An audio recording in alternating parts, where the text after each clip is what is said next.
ሰላም ሰላም ውድ የማዩ ስፖርት ተከታታዮች እንደምን አደራችሁ። ለተማክሰኞ ሐምሌ 21 ላይ ተገናኝተናል። ዛሬም እንደተለመደው ትኩስና ወቅታዊ የሆኑ የስፖርት ዜናዎችን እንዲሁም የዝውውር ጭምጭምታዎችን ጨምረን የጠናቀርንላችሁ ዜና ይዘን መተናል። ከቻናላችን ጋር እስከ መጨረሻው አብራችሁን ከቆያችሁ ከማርክ ኩኩሬላ ጋር የተያዘ አዲስ ነገር ይዘናል። ማርክ ኩኩሬላ ለቼልሲ ደጋፊዎች እንግዲህ የታሪክ አካል ትሆናላችሁ ሲል መልእክቱን አስተላልፏል። ስለዚህ ትሰማላችሁ። ጆን ስቶንስ ወዴት ሊያመራ ይችላል የሚለው ሲያነጋግር ቆይቷል። አሁን ግን ወደ ኢንተር ሚላን ሊያመራ እንደሚችል እየተዘገበ ይገኛል። በዛውም ማንቸስተር ሲቲ ቤት የምናውቀው ጄምስ ትራፎርድ ሊድስ ዩናይትድን ለመቀላቀል መቃረቡም የተሰማበትን ዜና ይዘንላችኋል። ወደ ቼልሲ ቤት ስናመራ ቼልሲ እንግዲህ አሁንም በዝውውር ማስደመሙን ቀጥሏል። ከጆርዳን ሄንደርሰን እንዲሁም ዳኒ ወልቤክ ጋር ስሙ ተያይዟል። ከግራኒት ዣካ ጋር ስሙ ሲያያዝ የቆየው ቼልሲ አሁን እንግዲህ ወደ እነኚህ ተጫዋቾች ፊቱን ማዞሩ ተሰምቷል። በቼልሲ ቤት የፊት መስመር አጥቂው ሊያም ዴላፕ ጉዳይም አዲስ ነገር ይዘናል። ስለዚህ ትሰማላችሁ። ሃሪ ኬን በፍጹም ባላንዶር አያሸንፍም ሲል አስተያየቱን የሰጠ ሰው አለ። ለመሆኑ ለምን የሚለውን እነግራችኋለን። የአርጀንቲናው ፕሬዝዳንት ዣቬር ሚሌይ ገንዘብ ከፍሎ አርጀንቲና ላይ ዘመቻ የከፈቱ ክለቦች አሉ። አንዱ ብራዚል ነው ሲል እንግዲህ አስተያየቱን የሰጠበት ዜና አለ። እነኝንና እንግዲህ የዝውውር ጭምጭምታዎችን ይዘን መተናል። ከመጨረሻው አብራችሁን ሁኑ። ቻናላችን ሰብስክራይብ፣ ቪዲዮአችን ላይክ አድርጋችሁ እንግዲህ እንድታበረታቱን በአክብሮት እንጋብዛለን። በቅድሚያም የማርክ ኩኩሬላን ሀሳብ እናገኛለን። እንግዲህ ሪያል ማድሪድን የተቀላቀለው ስፔናዊ ተከላካይ ማርክ ኩኩሬላ ለቼልሲ ደጋፊዎች የስንብት መልእክቱን አጋርቷል። ክለቡ ያመሰገነው ማርክ ኩኩሬላም በመልእክቱ ለንደን ሁልጊዜም ቢሆን ቤቴ ይሆናል ሲል ተደምጧል። አክሎም እናንተ ሁልጊዜም ታሪኬ አካል ትሆናላችሁ ሲል ለደጋፊዎች የስንብት መልእክቱን አስተላልፏል። ማርክ ኩኩሬላም ከቼልሲ ጋር ባሳለፈው 4 ዓመት የክለብ ዓለም ዋንጫ እንዲሁም ኮንፈረንስ ሊግ ዋንጫን ማንሳቱ ይታወሳል። በዓለም ዋንጫው ከስፔን ጋር እንግዲህ ደምቆ የተመለከትነው ማርክ ኩኩሬላ ሪያል ማድሪድን ተቀላቅሏል። ከጆሴ ሞሪኖ ጋር የሚያመጣው ስኬት እንግዲህ በሪያል ማድሪድ ይጠበቃል። ነገር ግን የቼልሲ ደጋፊያን ሁልጊዜም በልቤ ይኖራሉ፣ የታሪክ አካል ይሆናሉ ሲል አስተያየቱን ሰጥቷል። እዛው ቼልሲ ቤት ስንቆይ እንግዲህ ሰማያዊዎቹም በርካታ የፊት መስመር ተሰላፊዎች ቢይዙም የተወሰኑትን ለመሸጥ ፈቃደኛ መሆናቸው ተገልጿል። ቼልሲ አሁን ላይ ሊያም ዴላፕ እና ኢማኑኤል ኢምጌሃ የዝውውር ጥያቄ ከቀረበ ለመመልከት ዝግጁ መሆናቸው ተነግሯል። በሌላ በኩል ማርክ ጉዩም በውሰት ወይም በቋሚ ዝውውር ክለቡን ይለቃል ተብሎ እንደሚጠበቅ ተዘግቧል። ሌላኛው ከውሰት የተመለሰው ኒኮላስ ጃክሰን በአስቶን ቪላ እየተፈለገ እንደሚገኝ ተነግሯል። እነኚህን ተጫዋቾች የሚለቀው ቼልሲ በምትኩ እንግዲህ አጥቂ እያፈላለገ መሆኑ ተሰምቷል። ዳኒ ወልቤክ ቼልሲዎች የሚፈልጉት አጥቂ መሆኑ ተሰምቷል። እንግዲህ ምዕራብ ለንደን ክለብ ቼልሲ የብራይተኑን የፊት መስመር አጥቂ ዳኒ ወልቤክ ማስፈረም እንደሚፈልጉ ተገልጿል። የ35 ዓመቱ አጥቂ ዳኒ ወልቤክ በብራይተን ቤት እንግዲህ 1 ዓመት ኮንትራት ይቀረዋል። ብራይተኖችም ቼልሲ ተጫዋቹን ለማስፈረም ፍላጎት እንዳላቸው እንደሚያውቁ ተገልጿል። ዳኒ ወልቤክ ባለፈው ዓመት ለብራይተን እንግዲህ 13 የፕሪሚየር ሊግ ጎል በማስቆጠር ጥሩ ጊዜ ማሳለፉ አይዘነጋም። ባለፉት ዓመታት ወጣት ተጫዋቾች ላይ ትኩረት ያደረገው ሰማያዊዎቹ አሁን ላይ ለፕሪሚየር ሊጉ ዝግጁ የሆኑ ተጫዋቾችን እየተመለከቱ እንደሚገኙ ዘ አትሌቲክ አስነብቧል። እንግዲህ ከአሁን ፊትም የኤንዞ ፈርናንዴስ ትልቁ ተቃውሞ የነበር ቼልሲዎች ልምድ ያላቸው ተጫዋቾችን ማምጣት እንዳለበት በተደጋጋሚ ኤንዞ ፈርናንዴስ ሲናገር ነበር። አሁን እንግዲህ በዚህ ጃቪ አሎንሶ ስር ልምድ ያላቸው ተጫዋቾችን እየተመለከቱ እንዳሉ ተሰምቷል። ሌላው እንግዲህ በአማካይ ቦታ ላይ ለማምጣት ሲፈልጉት የነበረው ግራኒት ዣካ እንደነበር ይታወቃል። ግራኒት ዣካ እንግዲህ ቼልሲዎች ለግራኒት ዣካ 8 ሚሊዮን ለሰንደርላንድ አቅርበው ውድቅ እንደተደረገባቸው ይታወቃል። የሰንደርላንድ እንግዲህ ኃላፊ ሬጊስ ላብሪስ አሁን ላይ ይህን ተጫዋች መሸጥ እንደማይፈልጉና በክለቡ እንደሚቆዩ ተናግረዋል። ዣቪ አሎንሶም በባየር ሊቨርኩሰን አብረውት እንደሰሩ ይታወሳል። ይህንን ተጫዋች ዳግም ወደ ቼልሲ በማምጣት አብረው መስራት ይፈልጋሉ። ነገር ግን ብራይተን ሰንደርላንዶች እንግዲህ ግራኒት ዣካ ክለቡን ይወዳል፣ እኛም እንፈልገዋለን፣ በክለቡ እንግዲህ ይቆያል ሲሉ እንግዲህ ተናግረዋል። የክለቡ ባለሀብት እንግዲህ ይሄ ዜና ተዘግቷል። ከዚህ በኋላ ግራኒት ዣካ በሰንደርላንድ ይቆያል፣ እሱ ጥሩ መሪ ነው እንግዲህ ሲሉ ሀሳባቸውን ሰጥተዋል። ባለፈው በሊቨርፑል በወዳጅነት ጨዋታ እንደተሸነፉ ጋዜጠኞች ያቀረቡላቸውን ጥያቄ ይሄ እኮ ከተዘጋ ቆይቷል ሲሉ እንግዲህ ግራኒት ዣካ በክለቡ እንደሚቆይ ተናግረው ነበር። አሁን እንግዲህ ቸልሲዎች ግራኒት ዣካን እንደማያገኙ የተረጋገጠ ይመስላል። ፊታቸውንም እንግዲህ ወደ ጆርዳን ሄንደርሰን እንዳዞሩ እየተነገረ ይገኛል። ምዕራብ ለንደን ክለብ ቼልሲ ጆርዳን ሄንደርሰንን ከብሬንትፎርድ ለማስፈረም እየሰሩ መሆኑን እንግዲህ ታማኝ የመረጃ ምንጮች ዘግበዋል። በርካታ የፕሪሚየር ሊግ ክለቦች ሄንደርሰንን ለማስፈረም ቢፈልጉም ፉክክሩን ቼልሲ እየመራ እንደሚገኝ ተነግሯል። ሄንደርሰን በብሬንትፎርድ የ1 ዓመት ኮንትራት ቢኖረውም ክለቡ በነፃ ለመልቀቅ ፈቃደኛ መሆኑ ተገልጿል። የ36 ዓመቱ አማካኝ ጆርዳን ሄንደርሰን ባለፉት ዓመት እንግዲህ ብሬንትፎርድን በነፃ መቀላቀሉ አይዘነጋም። ጆርዳን ሄንደርሰን በተጠናቀቀው የዓለም ዋንጫ እንግዲህ የእንግሊዝ ብሔራዊ ቡድን አካል እንደነበር ይታወሳል። ምንም እንኳን በጨዋታ ባይሳተፍም ማለት ነው። ታዲያ ይህን ተጫዋች እንግዲህ ቼልሲዎች ለማስፈረም እየሰሩ እንዳሉ ተነግሯል። ልምድ ያላቸውን ተጫዋቾች ከወጣቶች ጋር አጣምሮ ዣቪ አሎንሶ ቀጣይ ዓመት ቼልሲን እንግዲህ ተወዳዳሪ ያደርጋል ተብሎ ይጠበቃል። ከወዲሁ የነቃ ተሳትፎ እያደረገ ይገኛል። እንግዲህ የጆርዳን ሄንደርሰን እና ዳኒ ዌልቤክን የሚጨምሩ ከሆነ በቼልሲ ቤት ለ1 ዓመት እንዲሆን እንግዲህ ጥሩ ግልጋሎት ይሰጣሉ ተብሎ ይጠበቃል። ወደ ማንቸስተር ሲቲ ቤት ስናልፍ እንግዲህ ሊድስ ዩናይትድ የማንቸስተር ሲቲ ግብ ጠባቂ ጄምስ ትራፎርድን ለማስፈረም ከጫፍ መድረሳቸው ዘ አትሌቲክ ዘግቧል። ሊድስ እንግሊዛዊ ግብ ጠባቂ በ40 ሚሊዮን ፓውንድ እና ተጨማሪ ክፍያ ለማስፈረም መቃረቡ ተነግሯል። ግብ ጠባቂ ሊድስ ዩናይትድን የክረምት 3ኛው ፈራሚ እንደሚሆን ይጠበቃል። ሊድስ ዩናይትድ ቁጥር 1 ግብ ጠባቂያቸውን ካርል ዳሎን እንግዲህ ለማንቸስተር ዩናይትድ አሳልፈው መስጠታቸው ይታወቃል። ከዛ ወዲህ እንግዲህ ግብ ጠባቂ እያፈላለጉ ነበር። አሁን ላይ ጄምስ ትራፎርድን ለማስፈረም መቃረባቸው ተነግሯል። ይህ ተጫዋች እንግዲህ ኒውካስል ዩናይትድ የሚፈልገው ነበር፣ ነገር ግን ሊድስ ዩናይትድን እንደመረጠ እየተነገረ ይገኛል። በተያያዘ ዜና ከማንቸስተር ሲቲ ጋር የተለያየ ጆን ስቶንስ ወደ ኢንተር ሚላን ለማምራት እየተነጋገረ መሆኑ ተሰምቷል። ጆን ስቶንስ አሁን ላይ እንግዲህ ኢንተር ሚላንን ለመቀላቀል መቃረቡ የጣሊያን መገናኛ ብዙሃን ዘግበዋል። ተጫዋቹ የ2 ዓመት ኮንትራት ለመፈረም ሲስማማ በአመት 4 ሚሊዮን ዩሮ ያገኛል ተብሎ ይጠበቃል። ቼልሲ እና አርሰናል እንግሊዛዊን ተከላካይ ስቶንስ በነፃ ዝውውር ለማስፈረም ፍላጎት ማሳየታቸው ሲዘገብ ነበር። ተጫዋቹ እንግዲህ ለአርሰናል አሊያም ለቼልሲ ጠቃሚ እንደሚሆን ምንም ጥርጥር አልነበረውም። ነገር ግን ይህን ተጫዋች አሁን ኢንተር ሚላን ለማስፈረም እየሰራ እንዳለና መቃረቡም ተነግሯል።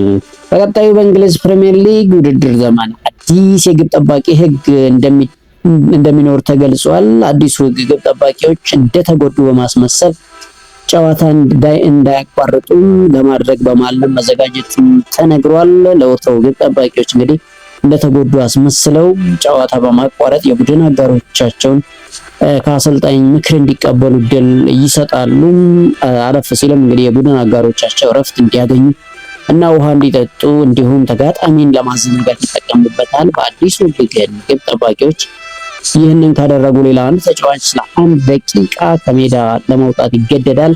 አሰልጣኙ በ10 ሰከንድ ውስጥ የሚወጣውን ተጫዋች መርጦ ለአራተኛ ዳኛው የማሳወቅ ግዴታ ይጣልበታል።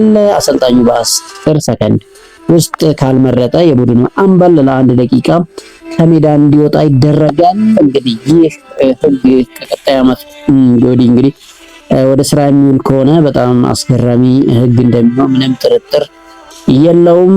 በተያያዘ ዜና የሳውዲ አረቢያ ሊግ ለሚቀጥለው የውድድር ዘመን አዲስ ሕግ ማውጣቱን አስታውቋል። አወዳዳሪው አካል ለሊጉ ሽፋን ለመስጠት ፈቃድ ለተሰጣቸው ይዘት ፈጣሪዎች ሕጉን እንዲያወጣ ገልጿል። ሊጉ በስታዲየም ውስጥ ሆነው ጨዋታዎችን መቅረጽ እና ይዘት መፍጠር በጥብቅ መከልከሉን አሳውቋል። የብሮድካስት ሕግን ማክበር ግዴታ መሆኑን ሊጉ አሳውቋል። እንግዲህ በአዲስ ሕግ ወደ መጫወቻ ሜዳውና መልበሻ ቤት ውስጥ መግባት እንደማይቻል ይደነግጋል። በተጨማሪም በስርጭት ባለመብቱ ጋርም ቢሆን የጨዋታ ጎሎችን አውርዶ መጫን መከልከሉ ተነግሯል። እንግዲህ ሊጎች የተለያየ ህጎችን እያወጡ ይገኛሉ። ይህም እንግዲህ ወደ አረቡ የተሰማው ህግ ነው። ፈረንሳይ የቀድሞ ተጫዋች ኢማኑኤል ፔቲት ሃሪኬን ባላንዶር የማሸነፍ እድሉ እንዳበቃ ገልጿል። ሃሪኬን ብዙ ጎሎችን አስቆጥሯል። ነገር ግን ቡንደስሊጋ ዋንጫ ብቻውን ለባላንዶር ለመታጨት በቂ አይደለም ሲል ኢማኑኤል ፔቲት ተደምጧል። አክለውም በቻምፒዮንስ ሊግ እና ከእንግሊዝ ጋር በታላቅ ጨዋታ አልታየም ነበር ሲል ጨምሮ ተናግሯል። በባላንዶር ፉክክር ውስጥ ከሃሪኬን በላይ የሚቀመጡም በርካታ ተጫዋቾች እንዳሉ እንግዲህ ኢማኑኤል ፔቲት ጨምሮ ተናግሯል። እንግዲህ የባላንዶር አሸናፊ ማን ይሆናል የሚለው ከወዲሁ እንግዲህ እንዲጠበቅ አድርጓል። ያም ሆነ እንግዲህ ወደ ስፔን ተጫዋቾች የሚያደላ ይመስላል። ሃሪኬን እንግዲህ ህልሙን በባየር ሙኒክ ያሳካል ተብሎ ቢጠበቅም እንደማይሳካለት ኢማኑኤል ፔቲት ከወዲሁ ግምቱን አስቀምጧል። የዓለም ዋንጫው ውዝግብ አሁንም እንደቀጠለ ይገኛል። ገንዘብ ከፍሎ አርጀንቲና ላይ ዘመቻ ያስከፈተው የብራዚል መንግስት ነው ሲል ዣቬር ሚሌ አሁንም አስተያየቱን ሰጥቷል። የአርጀንቲና ፕሬዝዳንት ዣቬር ሚሌ በዓለም ዋንጫ ወቅት አርጀንቲና ላይ ዘመቻ አስከፍተዋል ያሏቸውን ሀገራት ጠቅሰዋል። እንግዲህ ፕሬዝዳንቱ በሰጡት አስተያየት ብራዚል፣ ሜክሲኮ እና አሜሪካ ዲሞክራቲክ ፓርቲ የጸረ አርጀንቲና ዘመቻን በገንዘብ እንደደገፉ ገልጸዋል። በዚህ የጸረ አርጀንቲና ዘመቻ ላይ የብራዚል መንግስት ከፍተኛ አሁን 25% ያህል ፋይናንስ ሸፍኗል ሲል ፕሬዝዳንቱ ወቅሷል። በተጨማሪም የጸረ አርጀንቲና ዘመቻውን በሜክሲኮ እና በአሜሪካ ዲሞክራቲክ ፓርቲም ተደግፈዋል ሲሉ እንግዲህ እኚህ ሰው ተናግረዋል። የዚህ የዓለም ዋንጫ ውዝግብ እንግዲህ አሁንም እንደቀጠለም ያሳያል። ወደ ሌሎች የዝውውር ጭምጭምታዎች ስናልፍ የፉላሙ ሳሳሉኪች በኢፕስዊች ታውን እንደሚፈለግ እየተነገረ ይገኛል። የኢፕስዊች ታውን አሰልጣኝ እንግዲህ ጋሪ ኦኔል የዚህ ተጫዋች አድናቂ እንደሆኑ እየተነገረ ይገኛል። ኬረን ማኬናን አሰናብቶ ጋሪ ኦኔልን የቀጠረው ኢፕስዊች ታውን ብዙ ተጫዋቾችን እንዳመጣ ይታወሳል። እንግዲህ በእኚህ አሰልጣኝ ስር ዳዜን ማዕዳን ከሴልቲክ፣ ኢሳ ዲዮብን ከፉላም፣ አብዱል ፈታውን ከሌስተር እንዲሁም ካይን ቫን ኦቨሌን ከቮልድማን እንዲሁም ኤመርሰንን ከቱሉስ ያመጡት ጋሪ ኦኔል አሁን ደግሞ ሳሳሉኪችን ከፉላም ለማምጣት እንግዲህ እየሰሩ እንዳሉ ተነግሯል። እንግዲህ ስታውን በጋሪ ኦኔል ስር ምን አይነት እንቅስቃሴ ያሳያል የሚለው ይጠበቃል። ጥሩ ተጫዋቾችን እያስፈረሙ እንዳሉ ግን ጥርጥር የለውም። እንግዲህ አሁን ደግሞ ሳሳሉኪች የዚህ ክለብ ተፈላጊ ተጫዋች መሆኑ እንግዲህ እየተነገረ ይገኛል። ጆን ስቶንስ ያው ኢንተር ሚላኖች እንግዲህ ገፍተው የሄዱበት ተጫዋች መሆኑ ይታወሳል። ነገር ግን ወደዚህ ውድድር እንግዲህ ጁቬንቱስም እንደተቀላቀለበት እየተነገረ ይገኛል። የ32 ዓመቱ እንግሊዛዊ ጆን ስቶንስ እንግዲህ ጁቬንቱስም እንደሚፈልጉት እየተነገረ ይገኛል። ሌላው ክሪስቲያን ሮሜሮ ነው እንግዲህ ከኢንተር ሚላን ጋር ስሙ ሲያዝ የነበረው። እንግዲህ ክሪስቲያን ሮሜሮም በኢንተር ሚላን የሚፈልገው ሌላኛው የቶትናም ተከላካይ መሆኑ እንግዲህ እየተነገረ ይገኛል። ቤንያሚን ፓቫርድ የሚለቅ ከሆነ ክሪስቲያን ሮሜሮን እና ጆን ስቶንስን እንግዲህ ኢንተሮች ማጣመር እንደሚፈልጉ እየተነገረ ይገኛል።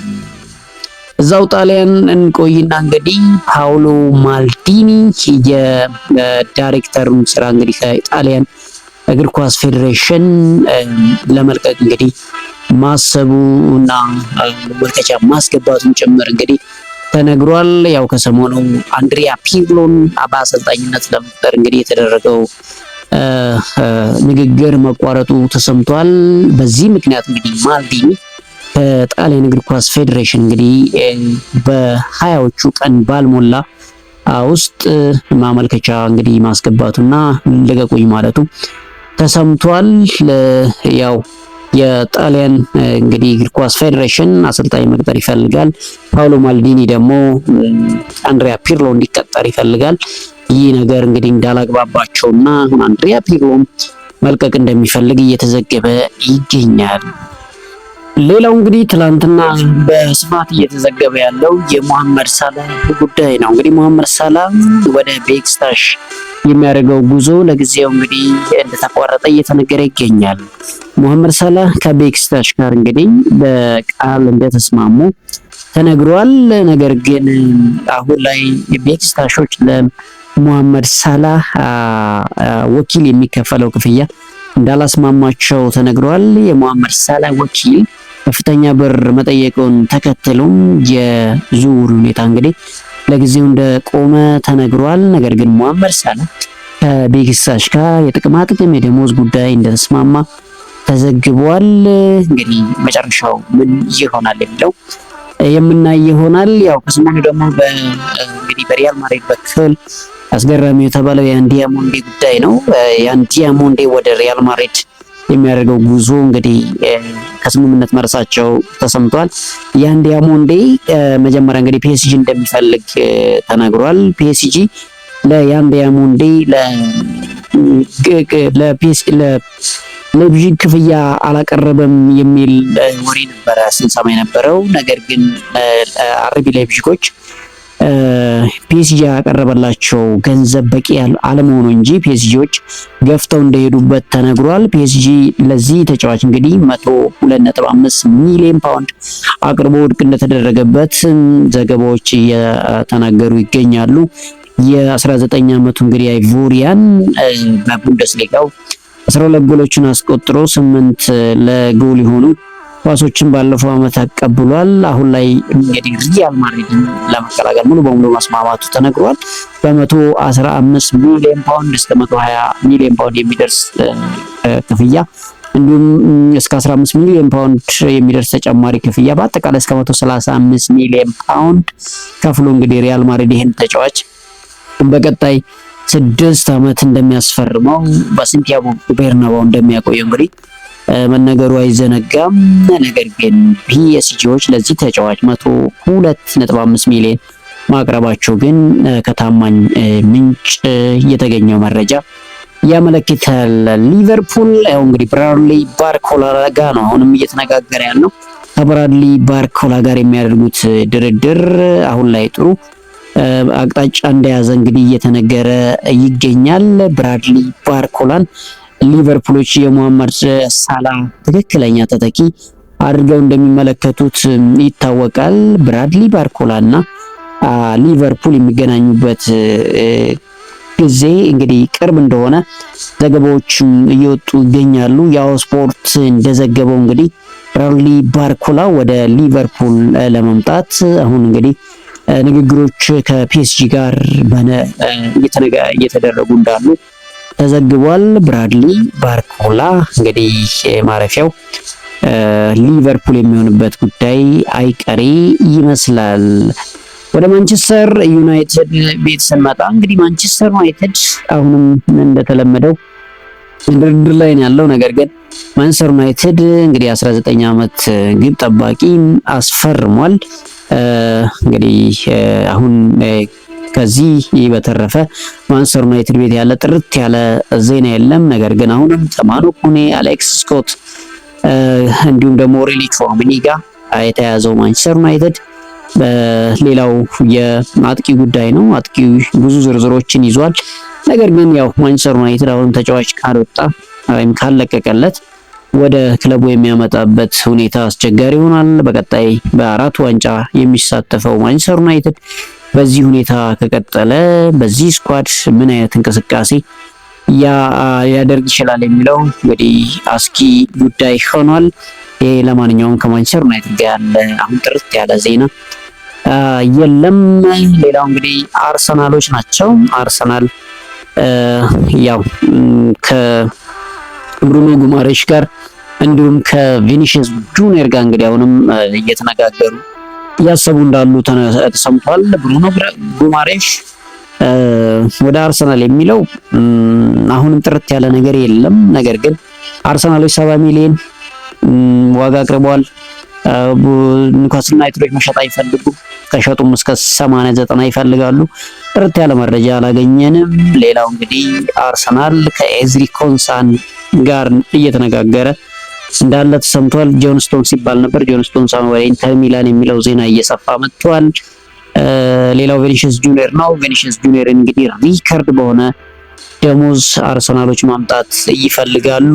ቪኒሲየስ ጁኒየር ደግሞ ደሞዙን ቀንሶም ቢሆን በማድሪድ መቆየት ይፈልጋል የሚባሉ ዜናዎችም እየወጡ ይገኛሉ። ያም ሆነ እንግዲህ ከአርሰናል ጋር ያለው ጥርት ያለ ዜና የለም። ነገር ግን ከአርሰናል ቤት ምናልባትም ፋቢዮ ቬራ ወደ ሃምቡርግ በቋሚነት ወይም በዝውውር በውሰት ሊያመራ ይችላል የሚሉ ዜናዎችም እየወጡ ይገኛሉ። ከአርሰናል ጋር እንግዲህ ያለው ዜና ይሄ ብቻ ነው። ሌላው እንግዲህ ከማንቸስተር ሲቲ ጋር ማንቸስተር ሲቲ ቤት እንግዲህ ሮደሪ ጉዳይ አሁንም ጥርት ያለ መረጃ የለም። ሮደሪን ሪያል ማድሪዶች እንደሚወስዱት እርግጠኞች የሆኑ ያሉበት አጋጣሚ ተሰምቷል። ይሄንን አስመልክቶ እንግዲህ አዩብ ቡዋዲን እየተመለከቱ እንዳሉ ተሰምቷል። አዩብ ቡዋዲን እንግዲህ 5 ዓመት ኮንትራት ለማስፈረም ከሊል ጋር ጥሩ ድርድር እያደረጉ እንዳሉ ተሰምቷል። መጨረሻው እንግዲህ ምን ይሆናል የሚለው የሚጠበቅ ይሆናል። የከዲር ኩሰኖቭ ውልን ያራዘሙት ሲቲዎች አሁን እንግዲህ ከኤሊዮት አንደርሰን ውጪ ሌላ ተጫዋች ያመጡት የለም። ነገር ግን አዩብ ቡዋዲ ጋር ያላቸው ድርድር ጥሩ እንደሆነ ተሰምቷል። ይሄ በሲቲ በኩል እንግዲህ የተሰማው ዜና ነው። ሪያል ማድሪድ ይህንን ሮደሪን የሚያስፈርም ከሆነ ማንቸስተር ሲቲዎችም በአቋራጭ ምናልባትም ወደ ብሩኖ ጉማሬሽ ዝውውር ሊገቡ የሚችሉበት አጋጣሚም እንዳለ እንዳይዘነጋ እንግዲህ መጨረሻቸው የብሩኖ ጉማሬሽ ማረፊያ እንዲሁም የሮደሪ ምናልባት ወደ ሪያል ማድሪድ የሚለው ነገር እንግዲህ ጥርት ያለ መረጃ ስናገኝ የምናቀርብላችሁ ይሆናል። ለዕለተ ማክሰኞ ያዝነላችሁ አጫጭር የስፖርት ዜናዎች እነኝን ይመስላሉ። ቻናላችንን ሰብስክራይብ፣ ቪዲዮአችንን ላይክ አድርጋችሁ እንድታበረታቱን በአክብሮት እንጋብዛለን። በሌላ እንግዲህ ዜናዎች እስከምንገናኝ ባላችሁበት መልካም ጊዜ